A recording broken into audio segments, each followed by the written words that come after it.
Hello दोस्तों, नमस्कार। आज का हमारा टॉपिक है जेंडर। तो अंग्रेजी ग्रामर में जेंडर क्या होता है ये हम सीखने वाले हैं। जेंडर क्या है, इसकी डेफिनेशन क्या है तथा ये कितने प्रकार का होता है ये सब जानने वाले हैं, तो बने रहिए अंत तक। तो सबसे पहले पढ़ते हैं हम जेंडर की डेफिनेशन क्या है। तो gender indicates the sex of noun और प्रोनाउन, यानी लिंग किसी संज्ञा या सर्वनाम के लिए लिंग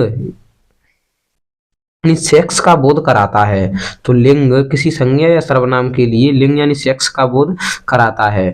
तो संज्ञा के जिस रूप से उसके पुरुष, स्त्री या बेजान होने का बोध होता है उसे जेंडर यानी लिंग कहते हैं। तो इससे पता चलता है, इससे डिफरेंट पता चलता है मेल और फीमेल का।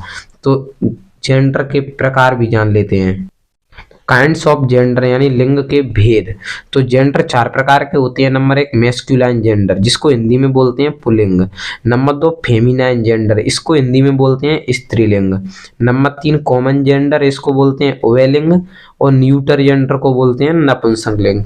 तो जेंडर निम्न चार प्रकार के होते हैं। अब एक एक से इनको समझ लेते हैं कि कौन सी संज्ञा कौन से जेंडर के अंतर्गत आती है। तो मैस्कुलाइन जेंडर में देखिए पुल्लिंग, जिस लिंग से संज्ञा के पुरुष होने का बोध होता है उसे मैस्कुलाइन जेंडर कहते हैं। तो जिससे पुरुष होने का बोध हो उसे हम मैस्कुलाइन जेंडर कहते हैं। जैसे मैन पुरुष होता है, बॉय पुरुष होता है, हॉर्स। देखिए चाहे जानवरों में भी हो, आपको ध्यान रखना है सिर्फ मेल का यानी पुरुष का। Horse, father, king, brother etc. तो मैस्कुलाइन जेंडर के अंतर्गत जो पुरुषवाचक होते हैं, पुरुषवाचक शब्द होते हैं वो आते हैं। और नंबर 2 पे है फेमिनाइन जेंडर। तो देखिए जिस लिंग से संज्ञा के स्त्री होने का बोध होता है उसे स्त्रीलिंग यानी फेमिनाइन जेंडर कहते हैं। हमने इसकी डेफिनेशन हिंदी में इसलिए लिखी है क्योंकि इसकी डेफिनेशन कहीं नहीं पूछी जाती है, सिर्फ इस एग्जाम्पल काम में आते हैं। तो example women, girl, mayor, mother, queen, sister, ये सब फीमेल से होते हैं। जैसे वोमेन यानी औरत, गर्ल यानी लड़की, मेयर यानी घोड़ी, मदर यानी माता, क्वीन यानी रानी, सिस्टर यानी बहन। तो जो फीमेल होती हैं वो फेमिनाइन जेंडर के अंतर्गत आते हैं, जिसको हिंदी में बोलते हैं। इसके बाद है कॉमन जेंडर, जिसको बोलते हैं उभयलिंग। तो पुरुष और स्त्री दोनों के लिए समान रूप से प्रयुक्त होने वाली संज्ञा कॉमन जेंडर कहलाती हैं। जैसे STEU। तो नंबर 3 पर आती है कॉमन जेंडर। तो पुरुष और स्त्री दोनों के लिए समान रूप से प्रयुक्त होने वाली संज्ञाएं कॉमन जेंडर कहलाती हैं। जैसे स्टूडेंट।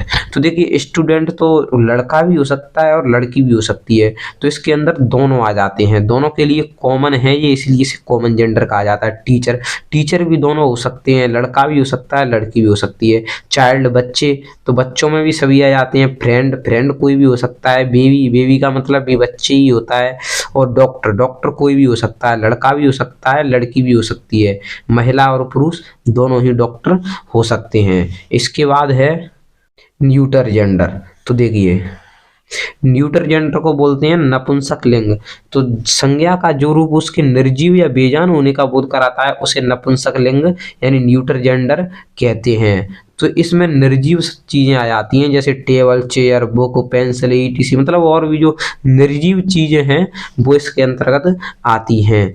तो एक बार और फिर से रिवीजन कर लेते हैं कि जैसे पुरुषवाची संज्ञा होती हैं जिसके अंतर्गत पुरुष आते हैं उसे हम मैस्कुलाइन जेंडर कहते हैं। और जो स्त्री के लिए प्रयुक्त होती हैं उन्हें हम फेमिनाइन जेंडर कहते हैं। और जो दोनों के लिए हैं वो कॉमन जेंडर।